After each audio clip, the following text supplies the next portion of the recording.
Exercise 3, ruin with stochastic investments.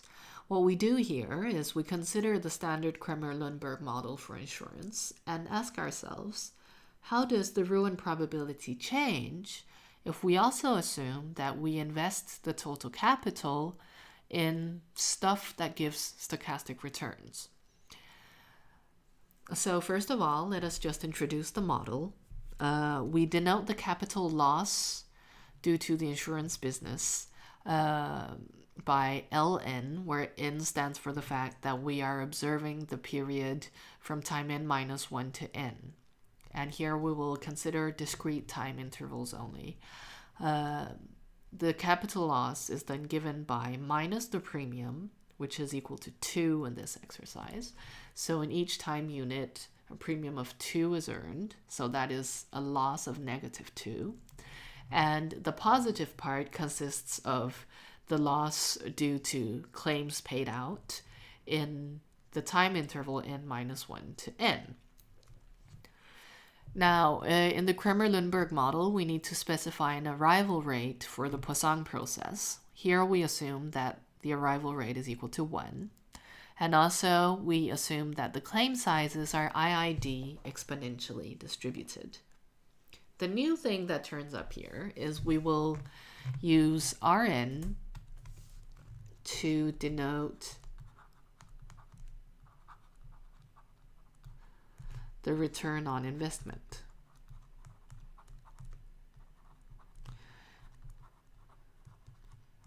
In other words, it is the factor by which the capital invested at time n minus 1 either decreases or increases up till time n.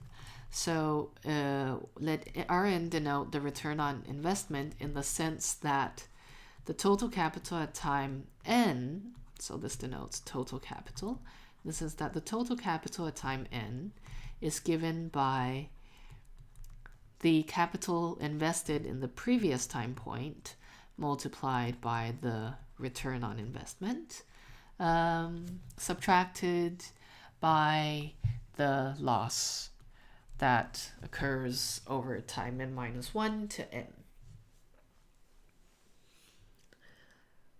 We will assume that this return on investment, which should take values around 1, if it's greater than 1, you have an increase due to positive returns. If it's smaller than 1, you have a decrease in total capital due to negative returns. So Rn is assumed to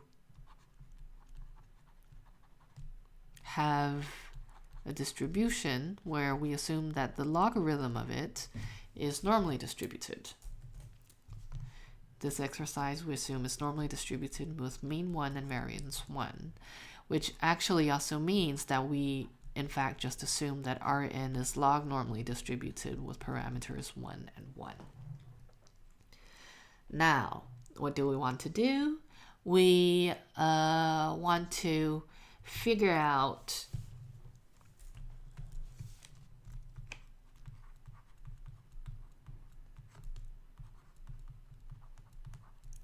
find an asymptotic expression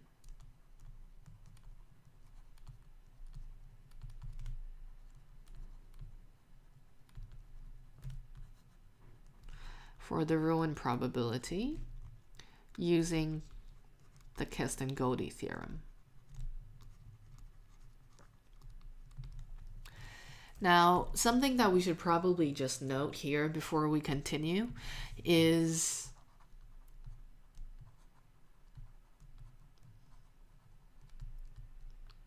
that from the lectures and also from the lecture notes that Jeffrey has uploaded, we have the following fact.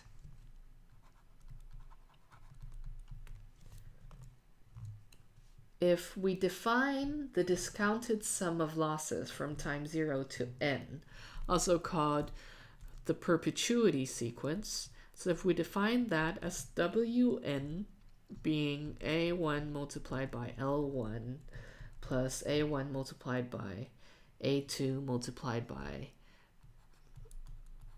L2, and so on, up until A1 multiplied by A2, A3, up until AN multiplied by LN, where AI denotes the inverse of the return on investment. Then we can express the probability of ruin as the probability that the discounted sum of losses from time 0 to n exceeds the initial capital U for some n. And that is in turn equal to the probability that the supremum of the discounted losses,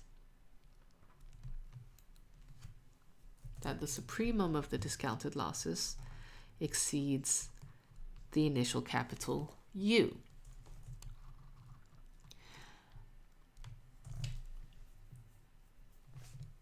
And also from lecture, we have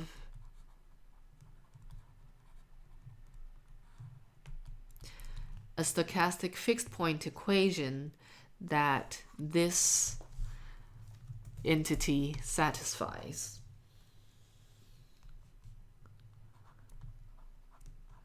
If we use W to denote the supremum of Wn,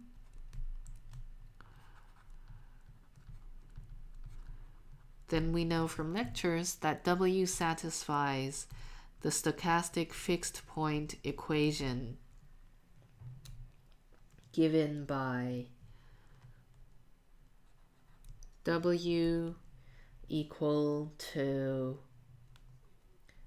AL plus A multiplied by the maximum of W and 0 in distribution, where it is assumed that A and L have the same distribution as A1 and L1, and where it is also assumed that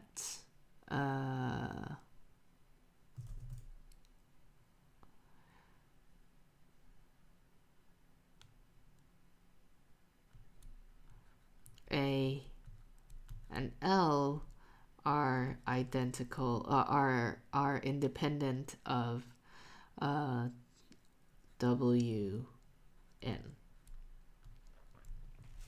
So this is a result that comes from the lecture notes, I'm quite certain, and also from the lectures.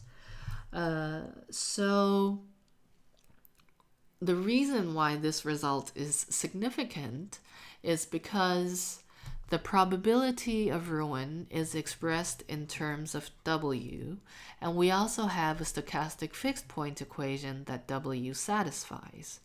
And when you have that, you can actually use the Keston-Goldie theorem to find out what an asymptotic expression for this may be. And that is what we will do in the next exercise. Figure out how to use the Keston-Goldie theorem to find an asymptotic expression for this when we know that we have a stochastic fixed point equation for W here.